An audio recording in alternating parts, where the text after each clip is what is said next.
কয়েকদিন ধরে শরীরটা একটু অসুস্থ থাকার কারণে তোমাদের সাথে একদমই ভিডিও শেয়ার করা হচ্ছে না। তাই একটা পুরনো ভিডিওই বেশ কিছুদিন আগেরই একটা ভিডিও আজ আমি শেয়ার করছি, তোমরা ভিডিওটা দেখো।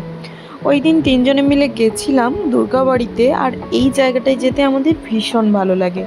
তাই মন যখনই চাই তখনই ছুটে চলে যাই। আর যেদিন গেছিলাম দিনটি ছিল রবিবার। রবিবার সেরকম কোথাও না গিয়ে আমরা একটু ওই দুর্গাবাড়িতেই গেছিলাম। আর ওখানে গিয়ে এই যে একটু মজাও করছিলাম, আর তারপরে বসে বসে গল্প গুজবও করছিলাম। ওই দিন থেকেই শরীরটা একটু একটু করে খারাপ হচ্ছিল, আর এখন একদম খারাপ হয়ে গেছে। তাই আর কি কয়েকদিন ধরে একদমই ভিডিও দেওয়া হচ্ছিল না। আর দেখো, ও গেছিল একটা ভোগের সন্ধানে, কিন্তু ভোগ পায়নি, তাই মনের দুঃখে এসে ওখান থেকে বেরিয়ে তিনজনে মিলে এখন চা খাচ্ছি। আর তোমরা তো প্রায় অনেকেই জানো যারা আমার ভিডিও দেখো, যে ও চা খেতে কতটা ভালোবাসে, চা খোর যাকে বলে। তো আমাদের জন্য মিডিয়াম চা নিয়েছে, ওর কিন্তু লার্জ চাই। যাই হোক, আজকের মতো চাটা এখানে খেয়েই নিই আর বাড়ি যাই। তারপরে দেখা হবে অন্য কোনো ভিডিওতে। ততক্ষণ তোমরা ভালো থেকো, সুস্থ থেকো, আর আমিও তাড়াতাড়ি সুস্থ হই আর ভালো ভালো ভিডিও তোমাদের সাথে শেয়ার করব। টাটা।